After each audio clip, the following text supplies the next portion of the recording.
I am Mia Miller, 30 years old. Hey say birthdays, weddings, and family parties are where the truth really shows itself. And in my family, that truth was simple. I wasn't a daughter. I wasn't even a guest. I was the help. I still remember walking into that living room the night of the family party, the chandelier lights bouncing off the polished glasses, the laughter spilling out like music. Except I wasn't invited to enjoy it. I was there to serve it. My parents didn't greet me with hugs. They shoved a tray into my hands and told me to start pouring drinks. And the worst part? Nobody looked surprised. Not my aunts, not my uncles, not even my own siblings. It was like they all knew my role already. The maid in my own family. That moment wasn't random. It was the sharpest cut in a wound they had been carving my entire life. I grew up in a house where love came with conditions, and respect was never on the menu for me. My sister was the golden child. Beautiful, accomplished, adored. She could spill red wine on my mom's favorite rug and still be called precious. My brother, the pride of the family. Every little league trophy, every decent grade, every smile, he was showered with applause. And then there was me. I was the one who fetched water, cleaned dishes, carried bags, and got silence in return. The one who could bring home an A on a math test only to hear, "Why not an A+ like your brother?" The one who spent nights sewing a dress from scratch because we couldn't afford store-bought, only to be told, "Don't embarrass us wearing that." It's not that I didn't try. God, I tried so hard. I thought if I helped more, if I stayed quiet, if I made myself useful, maybe, just maybe, they'd see me. Maybe one day my parents would look at me and say, "We're proud of you." But instead, I was invisible when I wanted to shine and shoved into the spotlight only when they needed someone to serve. Family parties were the worst. If you've ever felt like a guest in your own home, you'll understand. While my siblings mingled, while cousins told jokes and uncles raised glasses, I was in the kitchen, washing, stirring, refilling. My parents didn't just allow it, they orchestrated it. Make sure everyone's glass is full. Don't sit down, people might need something. Smile more. Nobody wants to be served by someone who looks bitter. I wasn't bitter back then. I was broken, and too young to realize it. The only thing worse than the orders were the looks. The way my relatives glanced at me with half smiles, half smirks. Some looked away out of pity. Others looked directly at me, enjoying the little show of my parents' obedient daughter. It was humiliation dressed up as family tradition. And the cruelest part? I thought it was normal. I carried that burden for years. I carried it into my teenage life, my early 20s. Every Christmas, every wedding, every birthday. My role never changed. I wasn't family, I was staff. But the night of that party, something in me cracked. Because humiliation can feel like a slow drip for years, but one day the glass overflows. And mine spilled the moment I looked up and saw my sister, dressed in designer clothes my parents had bought for her, laughing with her friends while pointing at me. Not just laughing, mocking. I heard the words, "Look at her, she's actually enjoying it. She should have been a waitress." The laughter that followed sliced deeper than anything else. That's when it hit me. They didn't just ignore me. They wanted me small. They wanted me beneath them. They wanted to crush every ounce of dignity I had. But what they didn't know, what they couldn't imagine, was that the girl carrying trays was also carrying years of their mistreatment. And one day, that weight would turn into something sharper, something stronger, something that would cut them back. You see, stories like mine don't begin at the moment of revenge.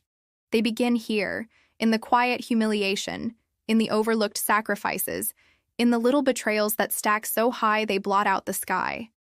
That night at the party, as the glasses clinked and my parents boasted about the children they did value, I stood in silence with the tray in my hand and a storm building in my chest. I didn't know it yet, but that would be the last night I ever played the maid. Because the next time I held a tray, it wouldn't carry drinks. It would carry justice.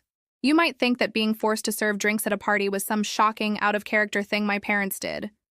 But here's the truth. That night was just the loudest echo of a song they had been playing all my life. If you've ever been the child left behind, the invisible one, you'll know what I mean when I say neglect doesn't start big.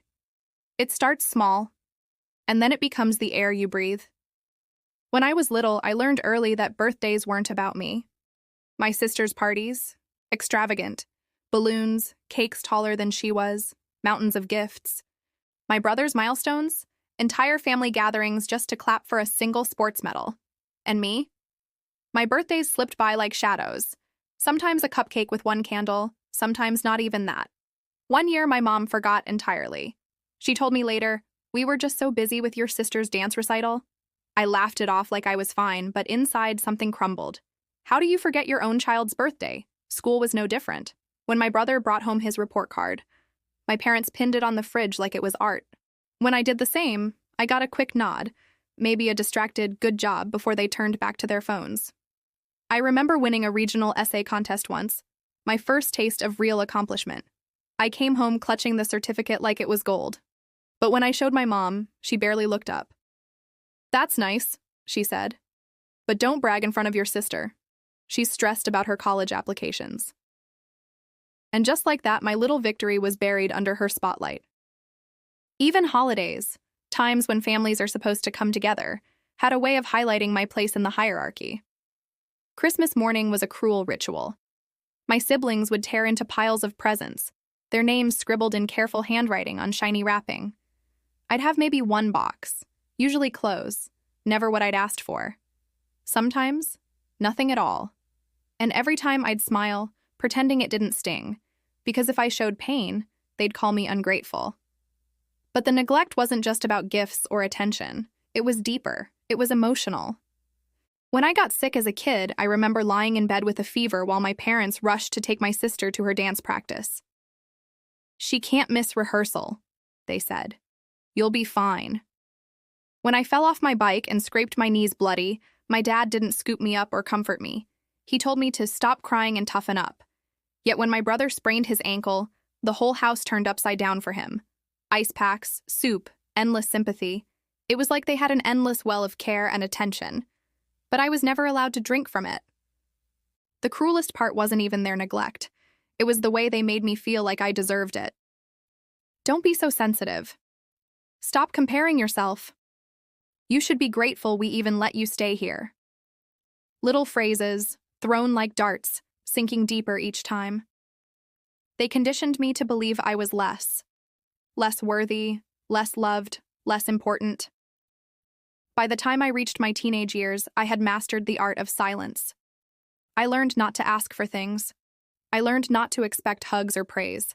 I learned to fade into the background, because fading hurt less than being rejected. But every now and then, a flicker of anger would rise. Like when my parents spent thousands on my sister's prom dress but told me, "You'll have to make your own. We can't afford to." Or when I overheard them bragging about my brother at a family dinner while I cleared plates in the kitchen. "Our son's going places," they said proudly. Not one mention of me. Not one. Those moments burned. And even though I buried the anger, even though I swallowed the pain, it didn't disappear. It built. It stacked itself like bricks, heavy and unrelenting, until my chest was a wall I could barely breathe behind. Looking back now, it's almost funny. The way they thought I'd never notice. They thought I'd always play the quiet servant. They thought their golden children would always shine so bright that nobody would see me in the shadows. But shadows don't vanish. They grow. They stretch. They wait. And by the time that party came around, the shadow they created wasn't weak anymore.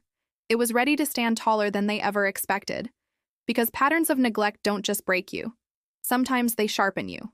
And the more they neglected me, the more they were unknowingly building the fire that would one day burn their arrogance to the ground. That's why, when I was standing there with that tray in my hands, listening to my sister's cruel laughter, I didn't just hear her words. I heard every single year of being overlooked, every birthday forgotten, every hug withheld, every achievement ignored. And for the first time in my life, instead of feeling small, I felt something else. I felt ready. If you've ever walked into a room hoping, just hoping, that this time would be different, you'll understand the knot I carried in my stomach that night. The family party was supposed to be a celebration, my cousin's engagement, a chance for everyone to dress up, laugh, and enjoy themselves. For me, it was also a chance to see if my parents could treat me like something other than the help. maybe, just maybe, I'd walk in and feel like I belonged. I wore my nicest dress.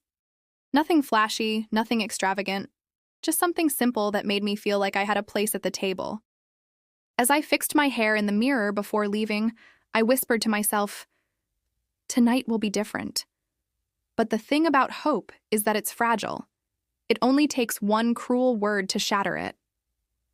The moment I stepped inside, I felt the familiar sting of eyes sizing me up. My mother's gaze lingered on my dress, lips pursed in disapproval. My father barely looked at me before pointing toward the kitchen. "Go help set up," he said, as though I were a caterer, not his child. I tried to laugh it off, tried to tell myself it was just stress. Parties make people sharp, but deep down, I knew better. Dinner came and went, and for a fleeting moment I thought I'd escaped the worst. I chatted quietly with a cousin, laughed at a silly story, even felt almost normal. And then it happened. My mother's voice cut through the music like a knife. "Could you start serving the drinks now?" she said, loud enough for everyone to hear. I froze. Surely she didn't mean me. Surely she meant the staff, the waiters weaving between tables. But no. All eyes turned toward me. My sister smirked, leaning back in her chair like she was watching a performance. "Yes," she added, her voice dripping with fake sweetness. "Why don't you? You're so good at it." The room erupted in chuckles, a few awkward, some outright cruel. And there I was, standing with an empty tray in my hands, my face burning while my parents looked on with satisfaction.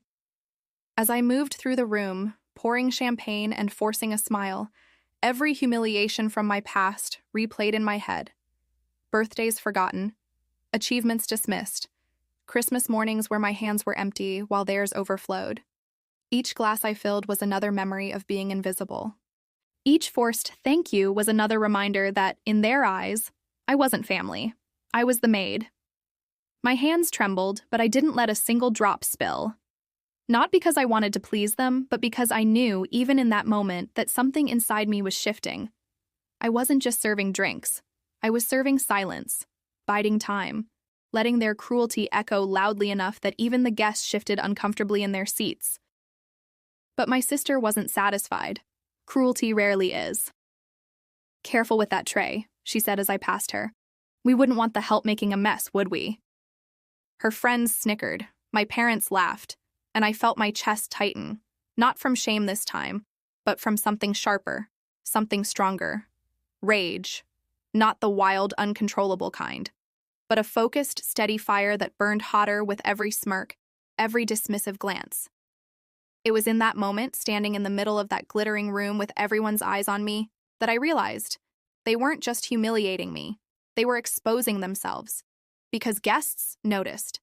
People shifted awkwardly, some whispered. A few even gave me looks of pity, and pity can be powerful. It plants seeds of doubt. It makes people question who the real villain is. For the first time in years, I wasn't the one who looked small. They did. When the party finally ended, my parents dismissed me with a wave, like I was nothing more than the hired staff cleaning up after them. But as I drove home, replaying the scene in my mind, I didn't cry. Not this time. Because humiliation had always broken me before.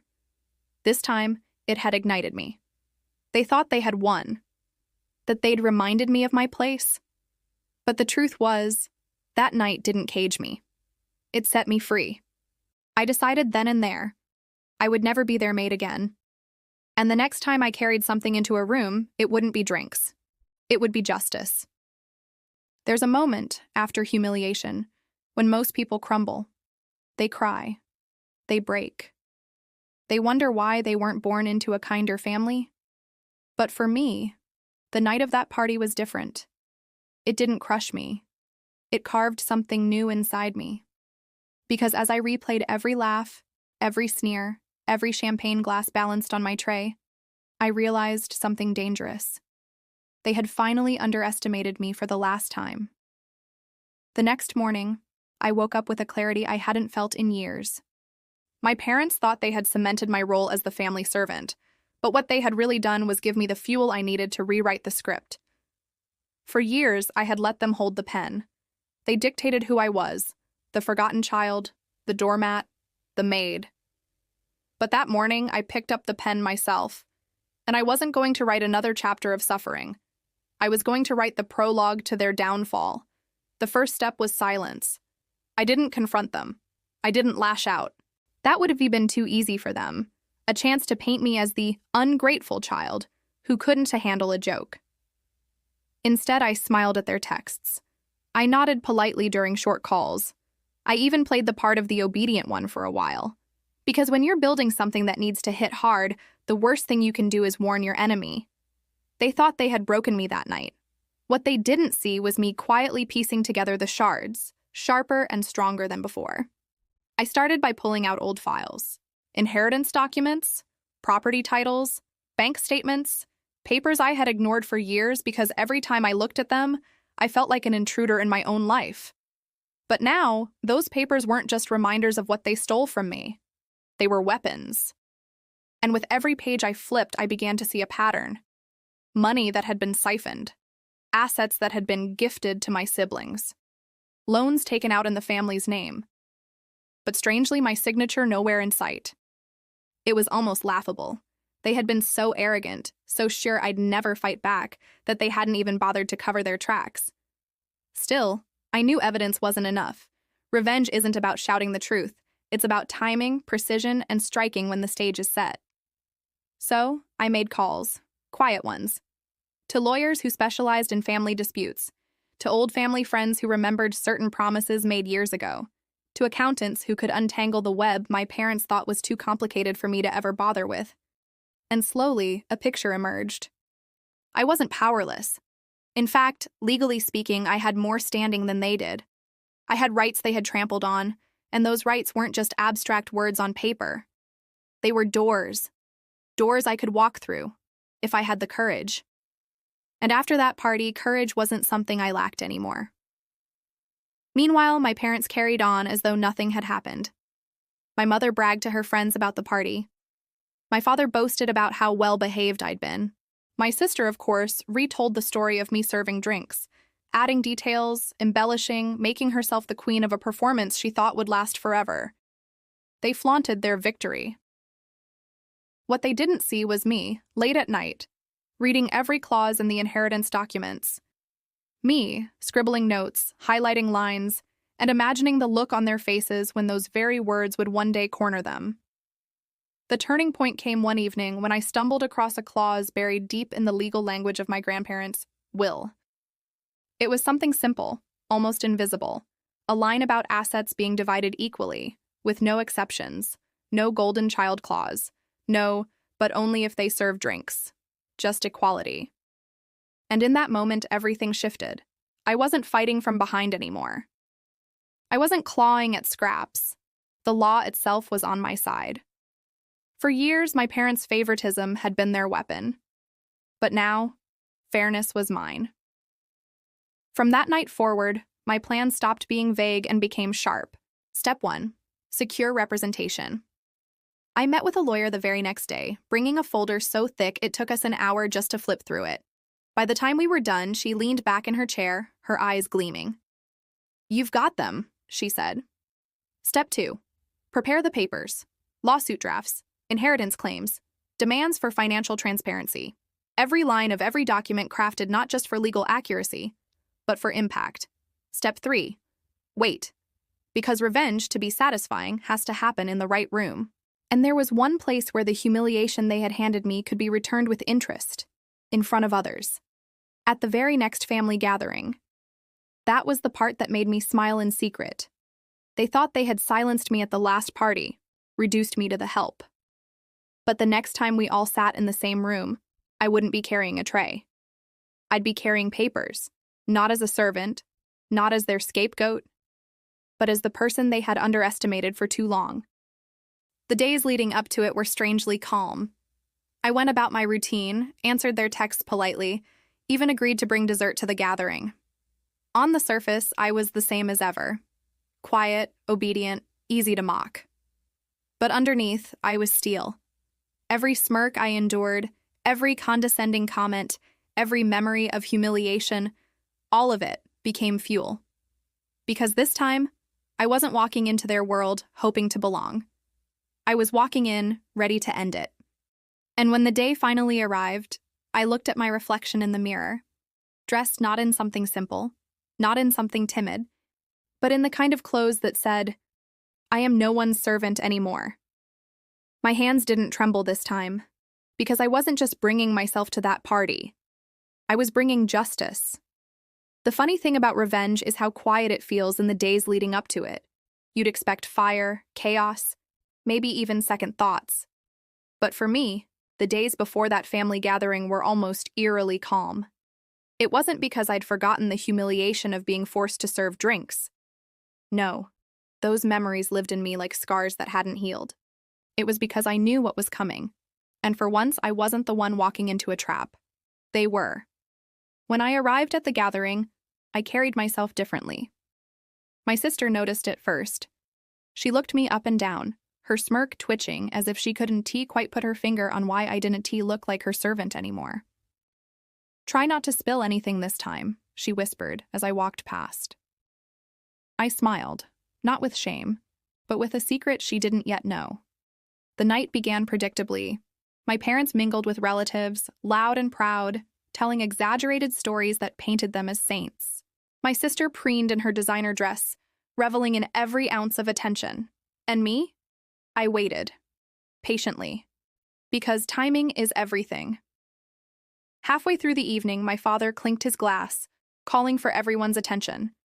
He launched into a speech about family unity and hard work, conveniently glossing over the fact that the only unity they knew was built on my silence, and the only hard work they recognized was the kind I was forced to do. I let him talk. I let them laugh. And then, as the room quieted again, I stood up. My mother's eyes narrowed immediately. "Sit down," she hissed under her breath. But I didn't. Instead, I walked to the center of the room, my heels clicking against the floor with a rhythm that silenced even the most chatty guest. My hands weren't holding a tray this time. They were holding a folder, thick, heavy, deliberate. "I have something to say," I began, my voice steady, louder than I expected. The room shifted. My parents exchanged nervous glances. My sister crossed her arms, ready to sneer. And then I pulled out the papers. At first, no one understood. They thought I was making some dramatic announcement, maybe even a toast. But as I unfolded the documents and laid them flat on the table, the whispers began. "These," I said, looking directly at my parents, "are legal papers, a formal claim, for everything you've stolen from me." Gasps rippled through the room. My mother's face drained of color, my father's mouth hung open. "What are you talking about?" he stammered. I smiled, the kind of smile you wear when the chains finally slip off. "I'm talking about the inheritance you diverted, the assets you gifted to my siblings, the money you thought I'd never question. Well, I questioned it, and now the law will too." My sister burst out laughing, sharp and cruel. "You? Taking them to court? Don't be ridiculous." I turned to her, meeting her gaze with a calmness that seemed to unnerve her. "Ridiculous is thinking you could rob me blind forever. Ridiculous is assuming I'd never notice. And the most ridiculous thing of all? That you thought I'd stay quiet." Her laugh faltered. The silence in the room was suffocating. Relatives shifted in their chairs, some stunned, others clearly uncomfortable. But no one moved. Everyone wanted to see what would happen next. I tapped the stack of papers with my hand, steady and deliberate. "These are signed, filed. You'll be receiving official notice within days. But I thought it was only fitting to serve you here, in front of the same people who saw you treat me like a servant." And then, with one swift motion, I handed the papers to my father. He didn't take them at first. His hands trembled, his eyes darting around as if searching for an escape. Finally, with everyone watching, he snatched the papers from my hand, his face red with rage. "You ungrateful," he started, but I cut him off. "No, I'm not ungrateful. I'm done." For the first time in years, the power shifted. They weren't the ones humiliating me in front of others. They weren't the ones holding all the cards. I was. And the best part? I didn't need to scream or cry to prove it. The papers spoke louder than I ever could. The rest of the evening unraveled quickly. My parents tried to regain control, stammering excuses, insisting it was all a misunderstanding. My sister attempted to laugh it off, but her eyes betrayed her fear. The guests, however, weren't convinced. Whispers turned into stares, and stares turned into judgment. The same people who had laughed at me carrying drinks now watched my parents squirm under the weight of the truth. It was poetic. When I left that night, I didn't slam the door or storm out. I walked calmly, head high, knowing I had just ended a chapter I'd been trapped in for far too long. The papers were in their hands, but the power was finally in mine. And as I stepped into the cool night air, one thought echoed in my mind, steady and triumphant. They made me serve drinks, but I served them justice. The drive home after that night felt different. For years, I had left family gatherings with a knot in my stomach, my hands shaking, replaying every cutting remark and cruel look. But this time, there was no knot, no fear. Just a strange, quiet calm, the kind that comes when you know you've taken your power back. It wasn't over, of course. Serving those papers was only the beginning. In the weeks that followed, my parents tried everything to regain control. First came the calls. Dozens of them, one after another. At first, my mother used her syrupy voice, the one she put on for neighbors and church friends. "Sweetheart, let's talk this out. Family shouldn't air dirty laundry in public." But when I didn't bite, her tone sharpened. "You're destroying this family, you'll regret this." I didn't answer. I didn't need to. Because for once, they were the ones scrambling, not me. My sister tried a different tactic. She sent me long, rambling messages, pretending she cared. "Look, Mom and Dad didn't mean it like that. Why are you being so dramatic? You're better than this." But woven into every word was the same old poison. Guilt, dismissal, manipulation. And I had grown immune to it. I blocked her number. The real shift happened when the case began moving forward. My lawyer laid out the inheritance trail in black and white. Every diverted account, every asset conveniently gifted away, every shady paper trail they assumed I'd never find. The evidence was damning. And suddenly, my parents weren't just embarrassed. They were exposed. Relatives who once sat silently at gatherings started calling me. Some apologized for never stepping in, for watching me serve and smile while my parents demeaned me. Others confessed they'd suspected something was wrong all along. It was bittersweet. For years, I had begged for someone, anyone, to see me. And now that they finally did, I realized I no longer needed their validation, because I had validated myself. The day of the hearing was surreal. I sat across from my parents in a sterile room, fluorescent lights buzzing above us. My father refused to look at me, his jaw clenched tight. My mother kept shaking her head as though the truth could simply be denied if she refused to acknowledge it. But the judge saw through them. When the ruling came, it wasn't just in my favor. It was decisive. The inheritance was rightfully mine.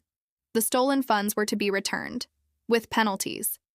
And though my parents tried to spin it as a misunderstanding, the legal stamp on that verdict stripped away their last shred of power. I didn't gloat. I didn't smirk. I simply breathed. For the first time in years, I felt air fill my lungs without the heaviness of their control pressing down on me. Afterward, I walked out of that courthouse and realized something. Justice isn't always about revenge.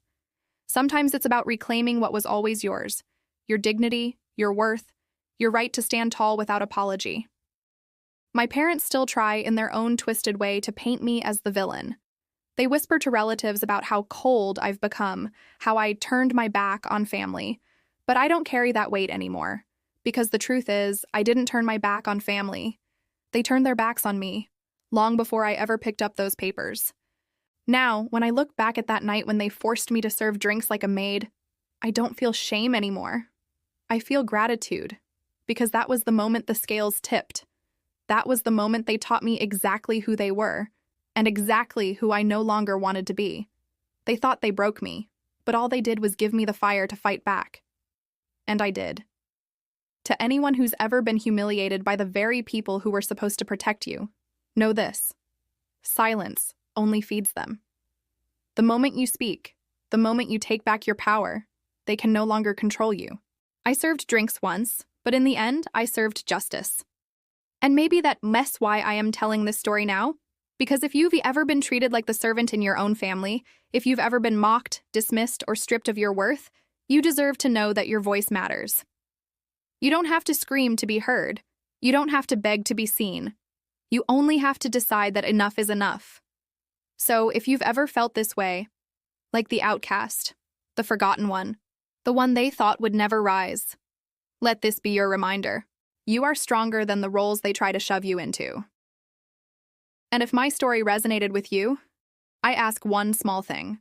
Like this video if you've ever had to fight for your worth. Share it if you know someone who's been through the same pain. And subscribe, because there are more stories, real, raw, and unfiltered, that might just remind you that you are not alone. Because justice isn't just for me. It's for every one of us who refuses to stay silent.